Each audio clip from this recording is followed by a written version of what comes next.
Bismillahirrahmanirrahim. Assalamualaikum warahmatullahi wabarakatuh.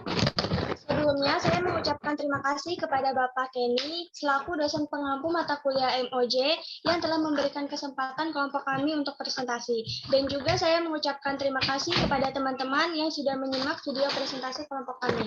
Saya Wahyu Aisyah Liratul Rahma dengan NIM 133 yang akan bertugas sebagai moderator untuk memandu jalannya presentasi kelompok kami pada kali ini.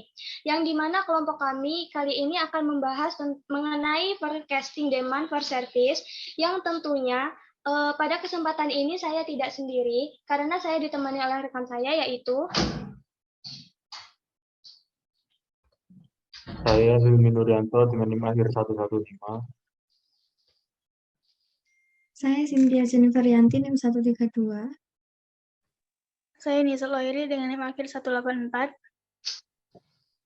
Baik, kita lanjut ke materi yang pertama. Di sini ada demand forecasting. Nah, kita ketahui dahulu peramalan di sini merupakan suatu seni dan ilmu pengetahuan dalam memprediksi peristiwa pada masa mendatang yang akan melibatkan pengambilan data historis seperti penjualan tahun lalu dan juga memproyeksikan mereka ke masa yang akan datang dengan model matematika.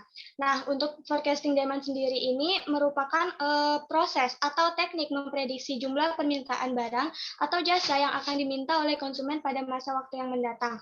Nah, sehingga dengan adanya peramalan produksi manajemen ini, perusahaan akan mendapatkan gambaran keadaan produksi dan akan memberikan kemudahan manajemen perusahaan dalam menentukan kebijakan yang akan dibuat oleh perusahaan.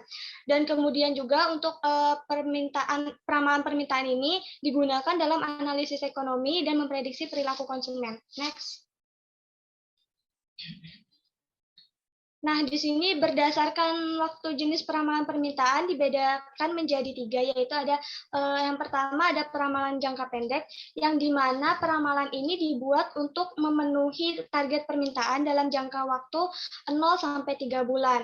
Nah, gunanya itu untuk merencanakan pembelian, penjadwalan kerja, jumlah tenaga kerja, penugasan kerja, dan tingkat produksi.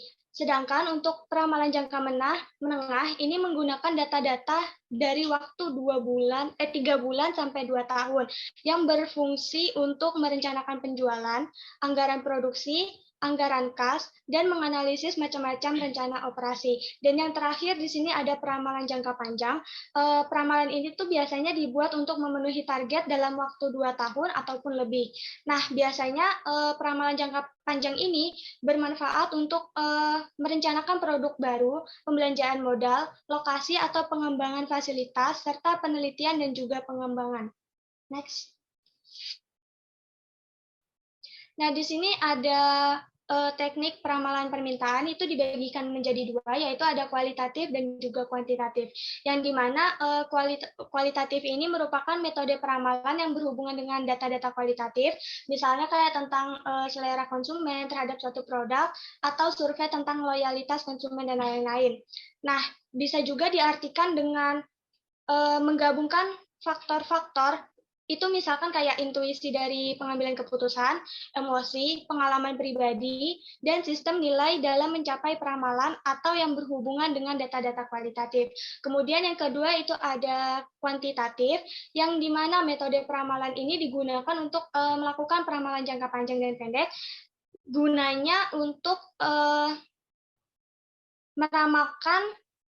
melakukan peramalan dengan bermacam-macam model matematika yang bergantung pada data historis atau variabel asosiatif untuk peramalan permintaan. Nah, di sini tuh teknik dalam forecasting demand ini dibedakan menjadi 2, itu ada time series models, yaitu model seri waktu yang terdiri dari rata-rata bergerak, yaitu moving average. Yang kedua itu ada penghalusan eksponensial, yaitu exponential splitting. Dan yang selanjutnya itu ada model kausal atau causal models. Yang pertama ada regression atau regresi. Yang kedua itu ada model econometry atau econometric. Next. Kemudian slide selanjutnya di sini ada metode Delphi yang merupakan metode untuk menyelaraskan proses komunikasi suatu grup sehingga dicapai perusahaan yang efektif dalam mendapatkan solusi yang lebih kompleks. Nah, di sini itu maksudnya bisa berupa serangkaian kuesioner yang disebarkan oleh responden yang jawabannya kemudian diringkas dan diberikan kepada para ahli untuk dibuat peramalannya. Namun dalam metode DLP ini memakan banyak waktu dan juga melibatkan banyak pihak, yang dimana keuntungannya hasilnya itu lebih akurat dan profesional dibandingkan dengan metode-metode lainnya, sehingga hasil yang dari permintaan ini diharapkan untuk mendekati yang lebih sempurna. Untuk slide selanjutnya akan dijelaskan oleh rekan saya. Baik, saya akan menjelaskan langkah-langkah metode DLP. Yang pertama yaitu ada pilih fasilitator, kemudian identifikasi para ahli yang diperlukan, ketiga definisikan masalah, keempat pertanyaan putaran pertama, yang kelima yaitu pertanyaan putaran kedua, keenam pertanyaan putaran ketiga, kemudian yang terakhir bertindak atas hasilnya. Analogi sejarah. Sebuah analogi sejarah mencakup pendekatan yang diterapkan dalam mencapai teknik untuk mengarahkan perkiraan penilaian, berguna dalam menciptakan pemahaman tentang sejarah. Aspek analog sangat membantu dalam menciptakan situasi untuk memprediksi masa depan. Perbandingan silang antara produk dan penggantinya membantu menghasilkan pola untuk meramalkan penjualan produk tertentu di masa mendatang. Kemudian ada model kausal. Metode kausal adalah suatu pengembangan model sebab akibat antara permintaan yang diramalkan dengan variabel-variabel lain yang dianggap berpengaruh. Salah satu cara yang dapat dilakukan pada metode kausal adalah dengan menggunakan regresi dan korelasi. Slide selanjutnya akan dijelaskan oleh teman saya.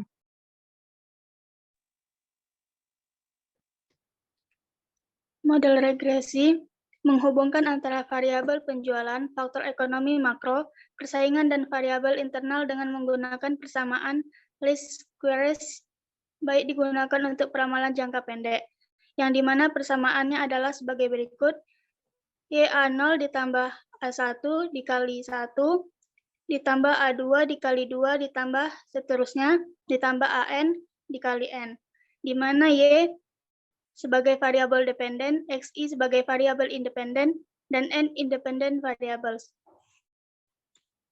Selanjutnya model ekonometrika. Metode ekonometri merupakan metode prediksi volume atau nilai dependen variabel dengan melibatkan berbagai faktor atau variabel independen yang relevan dan cukup signifikan mempengaruhi dependen variabel tersebut. Selanjutnya,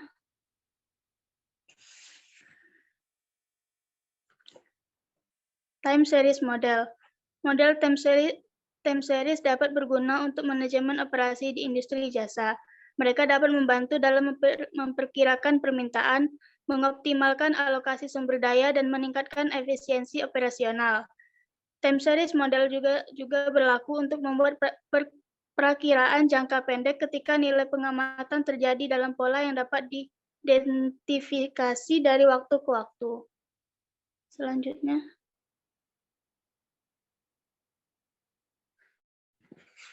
time series model dibagi menjadi 6. Yang pertama, moving average, yaitu model rata-rata bergerak atau adalah jenis model yang digunakan untuk peramalan deret waktu. Dan yang kedua, autoregressive, yang didefinisikan sebagai model regresi di mana variabel dependen atau respons adalah fungsi linier dari nilai masa lalu dari variabel dependen atau respon. Yang ketiga, autoregressive moving average. Yang keempat, autoregressive integrated moving average. Yang kelima, seasonal ARIMA atau SARIMA. Dan yang keenam, Prophet.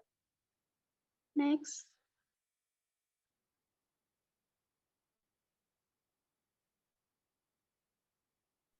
Selanjutnya akan dibacakan oleh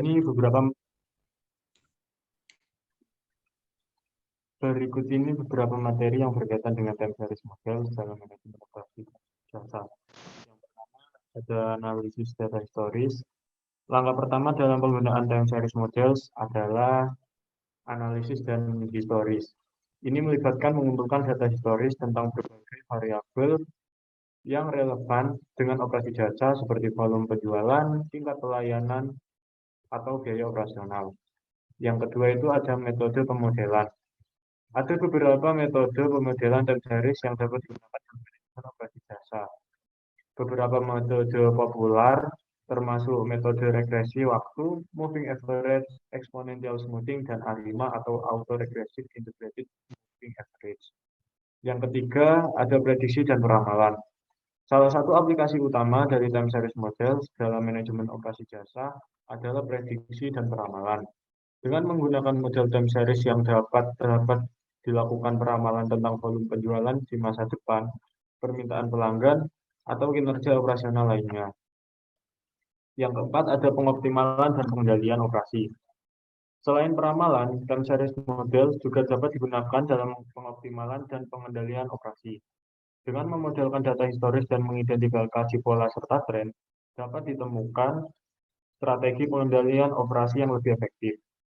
Yang kelima, ada evaluasi model dan pembaruan. Penting untuk secara teratur mengevaluasi kinerja model time series yang digunakan dalam manajemen operasi jasa. Model harus diperbarui dan disesuaikan dengan data baru yang tersedia agar tetap relevan dan akurat. Next. Exponential smoothing. Teknik peramalan yang banyak digunakan dalam manajemen operasi untuk layanan. Ini adalah metode peramalan deret waktu yang menetapkan bobot yang menurun serta eksponensial untuk pengamatan sebelumnya. Dengan pengamatan terbaru menerima bobot yang lebih tinggi. Next.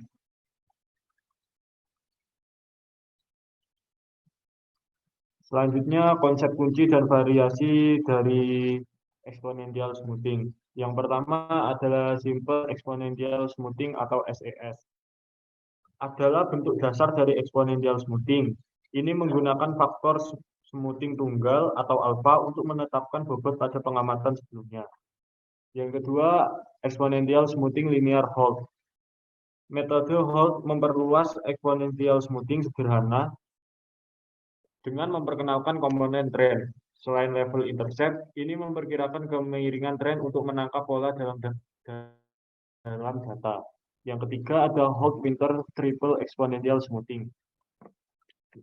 Metode Holt-Winter menggabungkan musiman selain komponen level dan tren, sangat cocok untuk operasi jasa dengan pola berulang atau musiman. Yang keempat ada Adaptive Exponential Smoothing.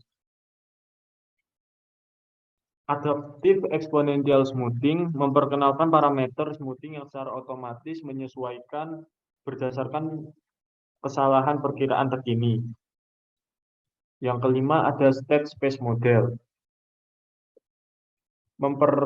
State Space Model memperluas teknik exponential smoothing dengan secara eksplisit memodelkan variabel, keadaan yang mendasarinya, dan hubungannya. Model ini dapat menangani situasi yang kompleks, seperti berbagai sumber variabilitas atau penyertaan variabel. Next.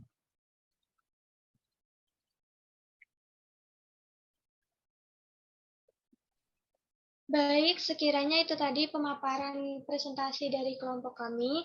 Saya selaku moderator ingin mengucapkan terima kasih dan mohon maaf apabila ada salah kata. Saya akhiri, wabillahi taufiq wal hidayah. Wassalamualaikum warahmatullahi wabarakatuh.